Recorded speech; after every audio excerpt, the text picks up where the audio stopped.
E aí, moçadinha, tudo bem? No vídeo passado a gente falou de monitoramentos espaciais. Embora eles sejam muito úteis para avaliar de forma preliminar os níveis de contaminação e os impactos de uma determinada área, os monitoramentos temporais fornecem informações muito mais ricas sobre a dinâmica da contaminação.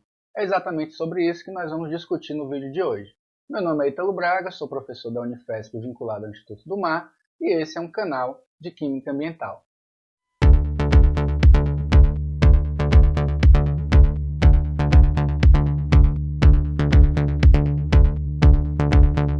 Os monitoramentos temporais da contaminação podem utilizar diferentes tipos de abordagem e costumam ser, obviamente, muito mais caros, porque demandam ou ferramentas mais sofisticadas ou amostragens repetitivas, como nós vamos ver a seguir.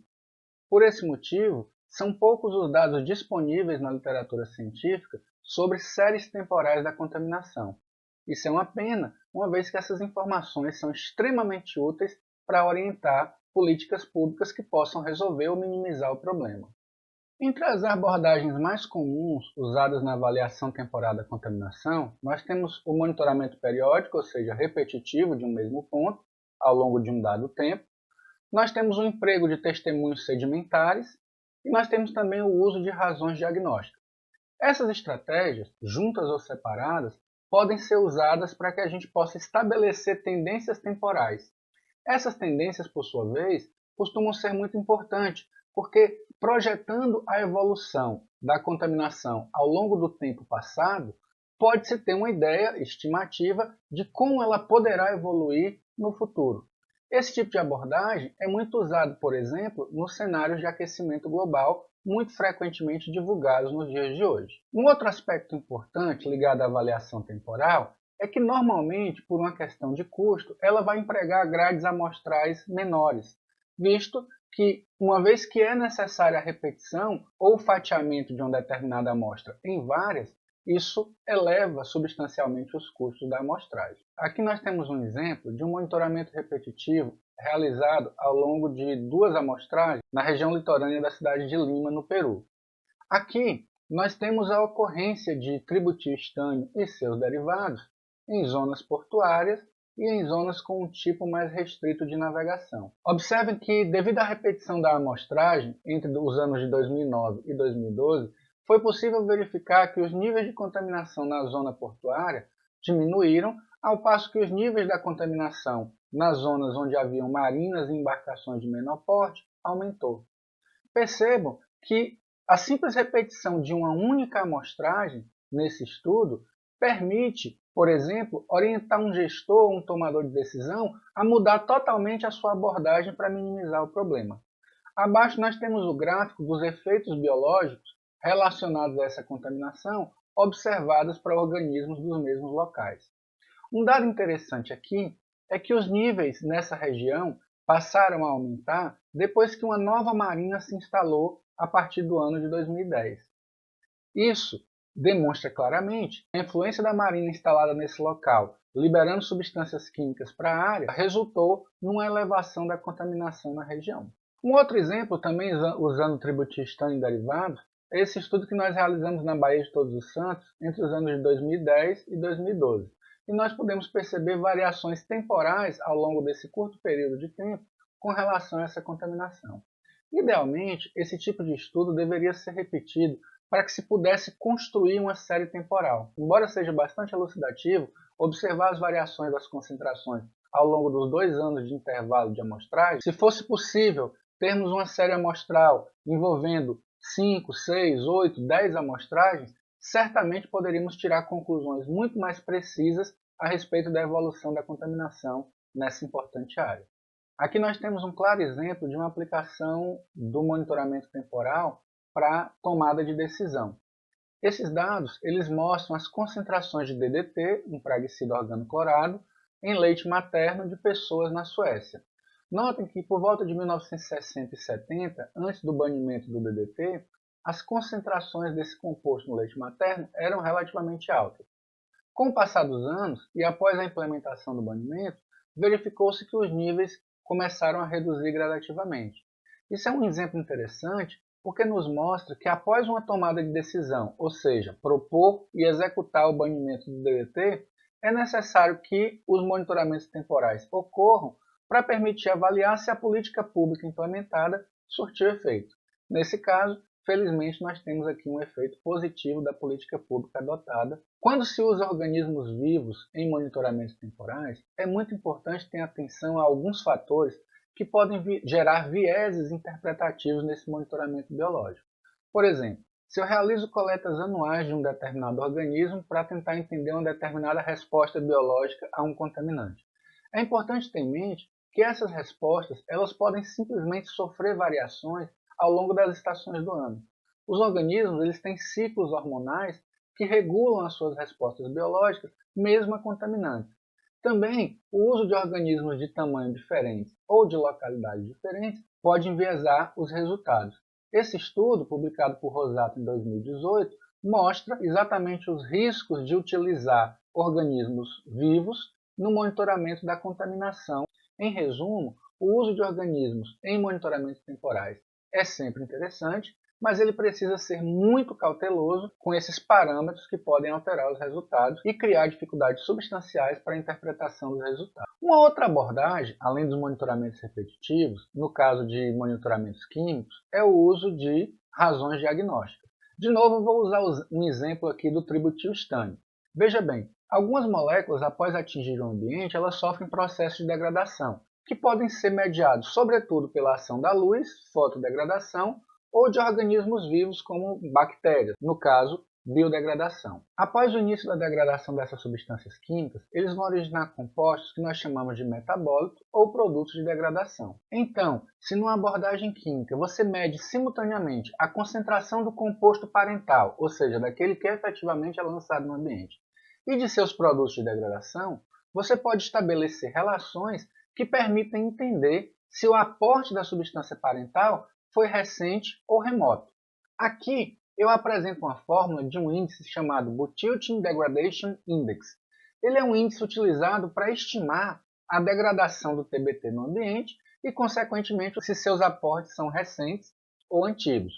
Nesse caso, nós utilizamos as concentrações de dois metabólitos ou resíduos de degradação originados a partir da quebra do TBT em uma equação onde o somatório dessas concentrações é dividido pela concentração original do TBT.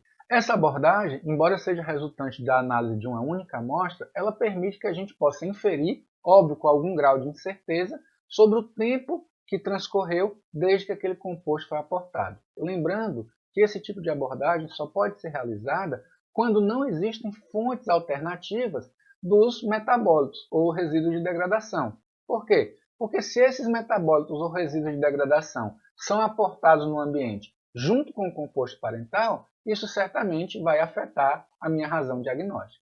Testemunhos sedimentares certamente estão entre as abordagens mais interessantes para estudar a contaminação do passado. Percebam que em corpo d'água, materiais de origem continental ou atmosférica vão se depositar na água e, como eles costumam ser mais densos, eles vão se sedimentar, formando camadas sedimentares sucessivas. Nesse caso, os contaminantes que eventualmente venham a se adsorver a essas partículas vão formar as novas camadas sedimentares e vão sendo sucessivamente soterradas.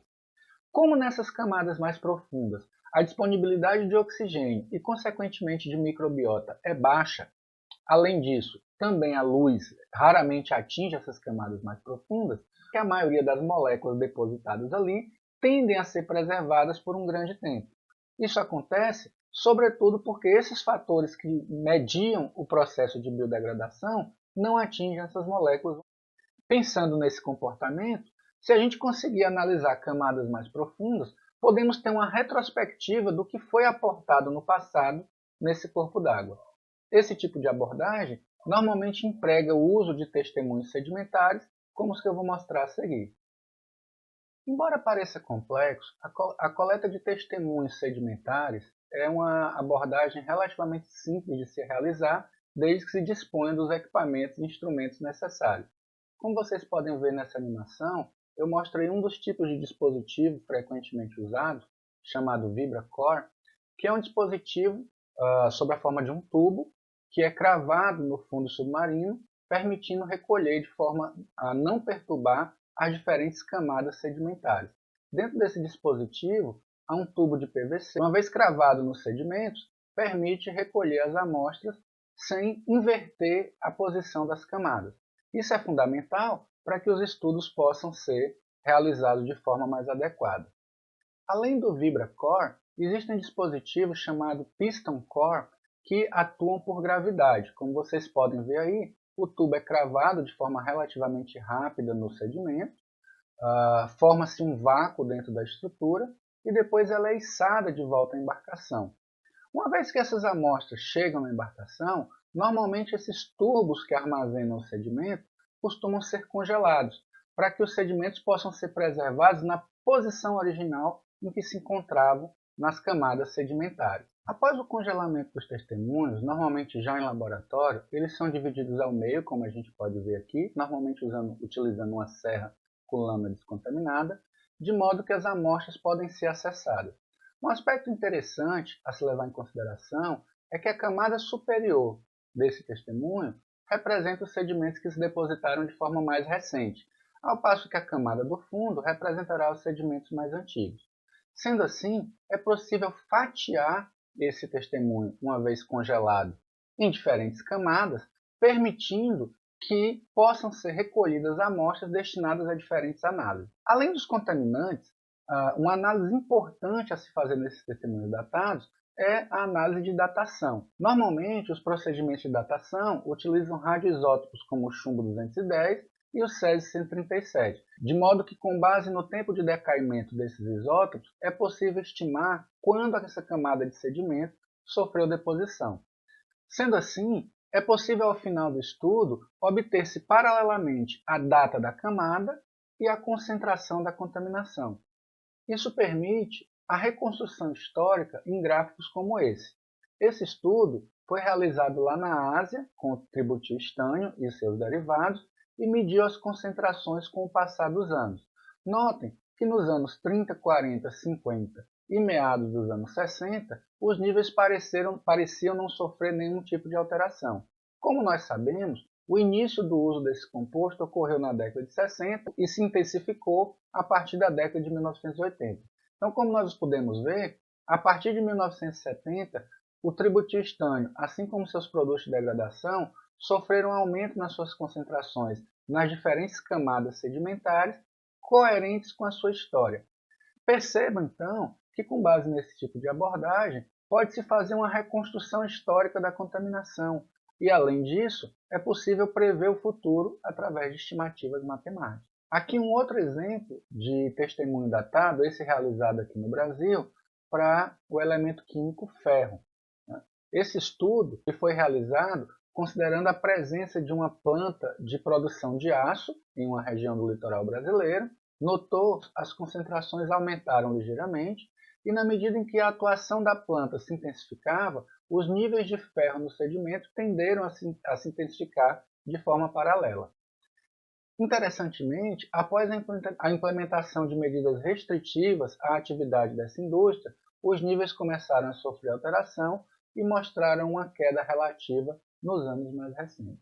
Como vocês puderam ver, o uso de abordagens temporais, seja por testemunhos datados, amostragens repetitivas ou razões diagnósticas, nos permitem informações que são realmente muito úteis para a gestão ambiental da contaminação. Apesar disso, esse tipo de abordagem ainda é cara e poucos dados estão disponíveis. Na Europa, por exemplo, séries temporais têm sido realizadas em várias áreas da região costeira, o que tem permitido que os europeus desenvolvam medidas restritivas à contaminação muito mais eficientes do que o que a gente encontra aqui na América Latina. Como pergunta no vídeo de hoje, eu vou deixar o seguinte: eu quero que vocês verifiquem se algum estudo de monitoramento temporal levou à implantação de políticas públicas de mitigação da contaminação aqui no Brasil. A gente se vê no próximo vídeo. Até a próxima.